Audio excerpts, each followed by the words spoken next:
time, but we've had you on many times. And I put it to you that there's good news and bad news. The good news is that you were right. The bad news is that you were right. What have you made of the last 3 weeks? Well, I suppose like all of us, it's a mixture of things. First shock, then horror, then shock again, then horror, then disappointment, and then rage. Probably. Rage. In roughly that order. Horror at what happened in Israel. Shock like everyone, this was able to happen.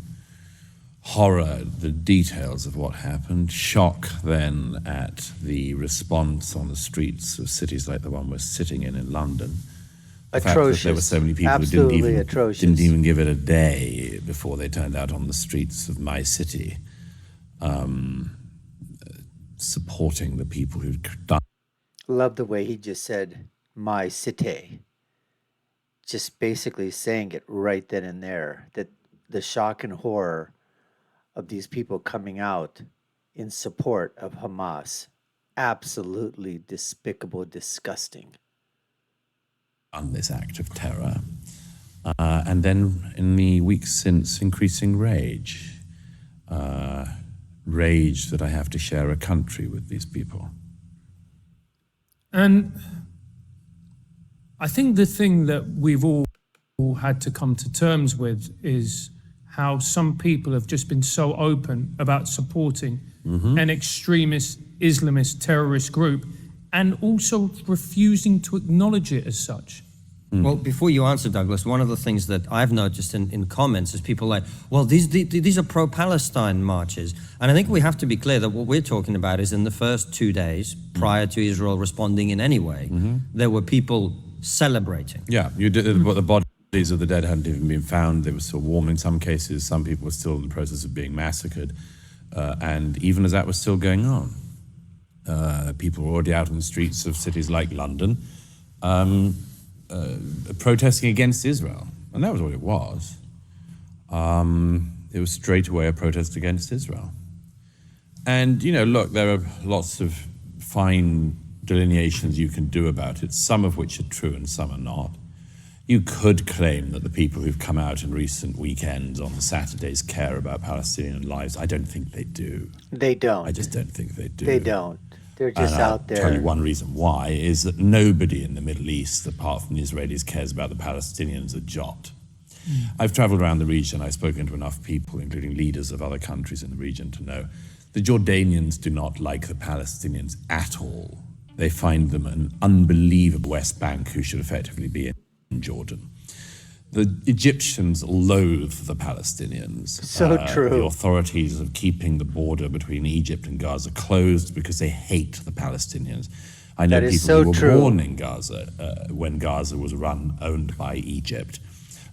If Egypt wanted to solve the Gaza problem, it could do so tomorrow by taking control of Gaza or allowing the people of Gaza to go into Egypt, where they should be. Nobody else in the region cares. The Qataris host Hamas and fund Hamas, as well as, of course, pumping billions of pounds into countries like this one to make us deeply compromised. But nobody in the region cares about the Palestinians. Certainly nobody cares about them more than the Israelis, who go to incredible efforts to try to limit the deaths and the mistreatment of the Palestinians, even as the whole region, the world, has given them these people to look after. Nobody really cares about the Palestinians, and frankly, the idea that Muslims care about their brother Muslims is absolute rubbish. I think we've flattered much of the so-called Muslim street by even pretending this in recent years. You know, hundreds of thousands of Muslims have been killed in Yemen in the last few years, and there hasn't been a protest 1% of the size of what we've seen in recent days and weeks in the West. Hundreds of thousands of Muslims have been killed in Syria in the last over a decade, since the civil war in Syria, by Assad, by the Assad regime, by rival jihadist groups, by intra-religious sects, and much more. And we haven't seen 1% of the people who turned out on the streets this day. The idea that Muslims actually care about their fellow Muslims. You know, what Douglas is saying is so true. It is so true. that Muslims upon Muslim violence is the greatest perpetrator of terrorism that occurs to the Muslim population. It's Muslim upon Muslim violence. And as Douglas was saying,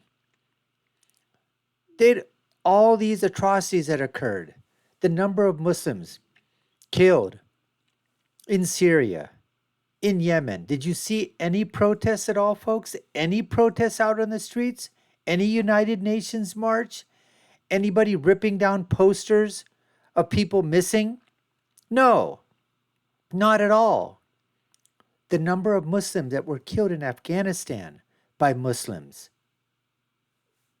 Anybody protest outside of Afghanistan? Streets of New York? Streets of London? Streets of Rome? Gay Paris? No. New York City? No, you didn't hear any of that. Any protest? Any protest at all for the Muslims being killed under the Taliban regime? Any protest of anybody of an LGBTQ or gays or lesbians that were being killed in Muslim countries just for being gay or lesbian or transgender or whatever, being thrown off of buildings, being executed? Anybody have a protest for that? What about the 1 to 2 million Muslims in China that are being held in concentration camps? Any protest at all for that? No, you don't hear that at all. There's no protest. None. Donald Trump had to bring it up to the United Nations when he was president. And everybody basically pounded upon him for mentioning it. Folks, this is what we got in store for you today. This is what's on tap. You're watching the Dr. Nasir Shaikh Show. I'm your host, Dr. Nasir, where I give you my political prescription from my political perspective. What happens when you have Douglas Murray at a sit-down interview asking questions of him as to what does he think is happening in the world? When you've got social media, culture, religion, Islamism, fundamentalists, terrorists, Hamas, Israel, governments all come clashing together. Let's get back to more of the interview with Douglas right now. Is insane. They don't. What they care about is Jews. There is something at the very root of Islam and followers of the Muslim religion who cannot bear any war in which Israel is fighting, and most of all loathes any war in which Israel is winning. And you can see it. It's at the absolute core of their being. This is why they are on the streets of this city and others marching. It's not because they love fellow Muslims, it's because they hate Jews. So you're saying there's something at the root of the religion. Well, let's tease that apart. What do you mean by that? Well, there's two particular things worth mentioning. One is, of course, that Muhammad, the founder of Islam, himself beheaded, massacred many, many Jews. Famously, there's one battle in particular, and the Banu Quraysh. It's a story you can find in the Quran and the Hadith, and of course, this is because the Jews would not accept the revelation of Muhammad, such as it was. And so they were seen within Islamic tradition as being one of the first people who turned down the opportunity to join Islam. And as a result, of course, Muhammad decapitated hundreds and hundreds of Jews. So that's not a good start.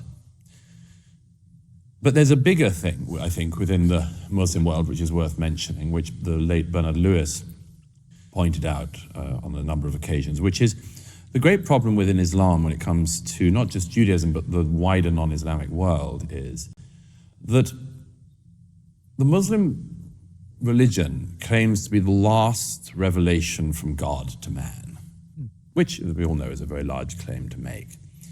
It says there have been previous revelations, but this is the last and final one. And what's more, God has given you a book, the Quran.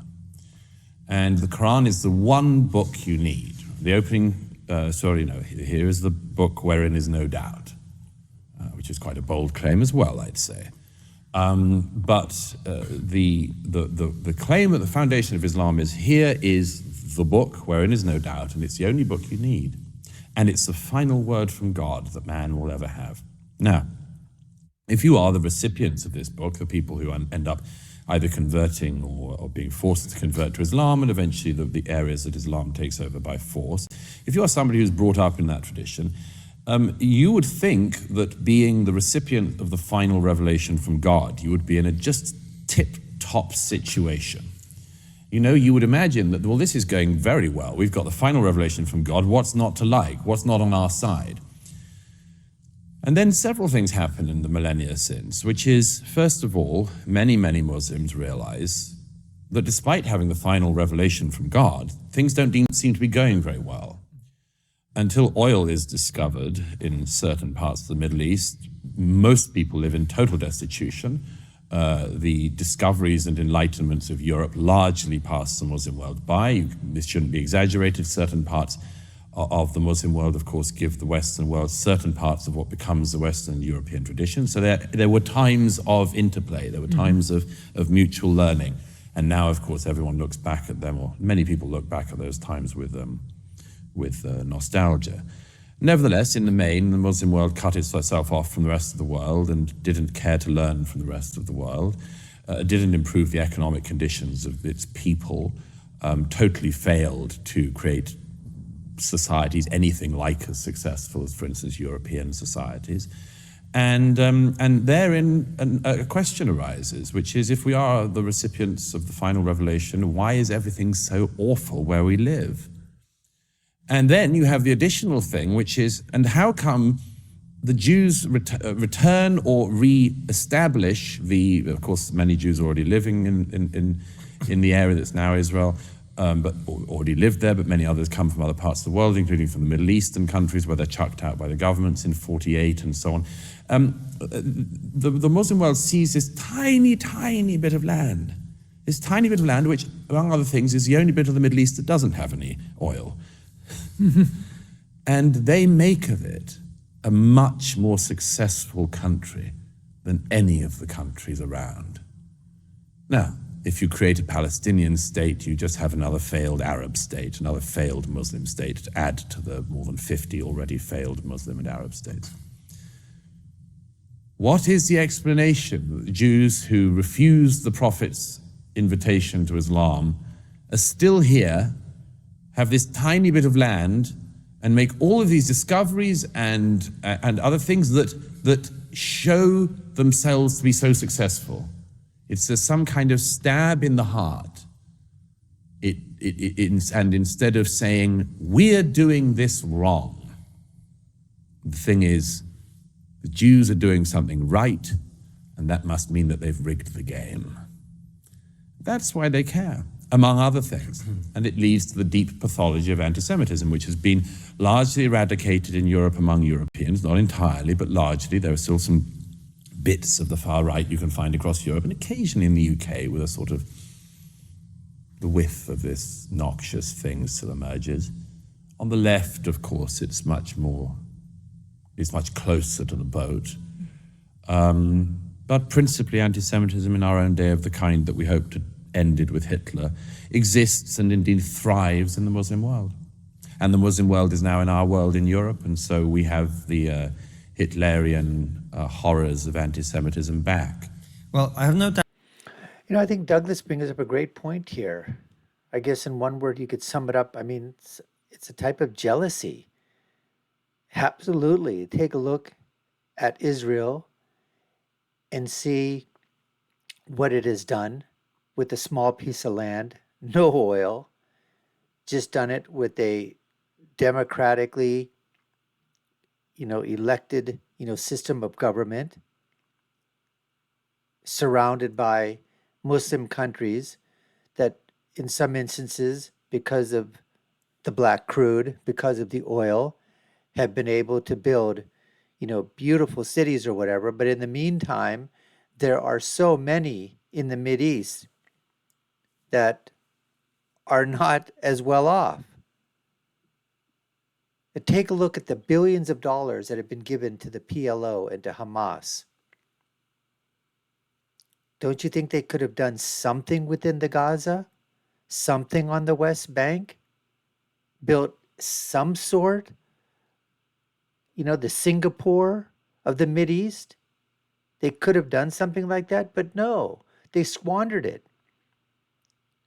But when Douglas talks about, in the past, where there was that interplay, there were times when the Muslim empire was at its height in the world, as like were other empires at the time.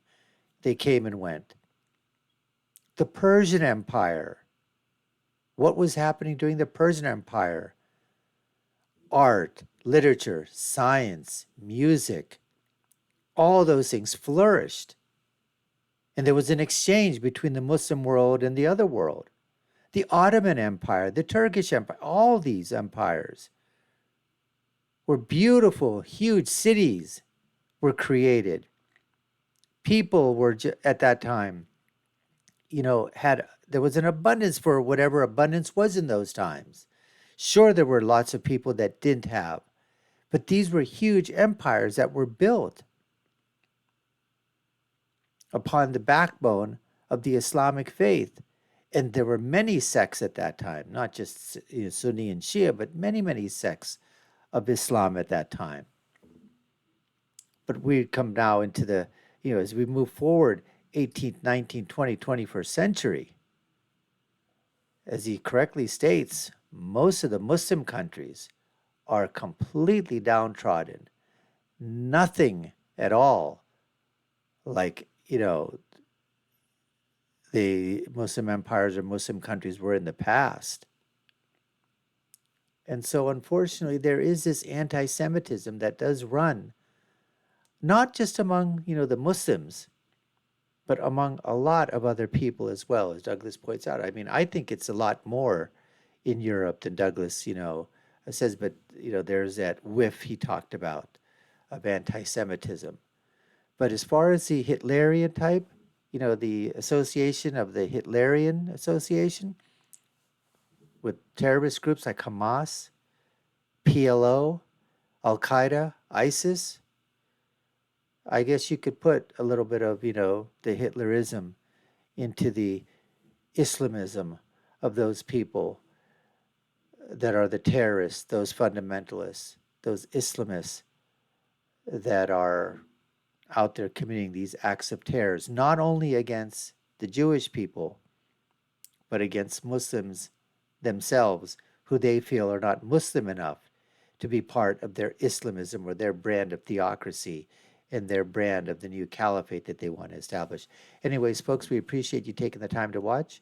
You've been watching the Dr. Nasir Shaikh Show. I've been your host. My name is Dr. Nasir. If you haven't done so already, we'd love for you to subscribe to the channel. Like, share, and follow us. Let us know what you think in the comments below. What do you think of Douglas's comments? My final thought, as always, when you're right, you're right. And when you're left, you're wrong. Until next time, folks, take care and stay safe.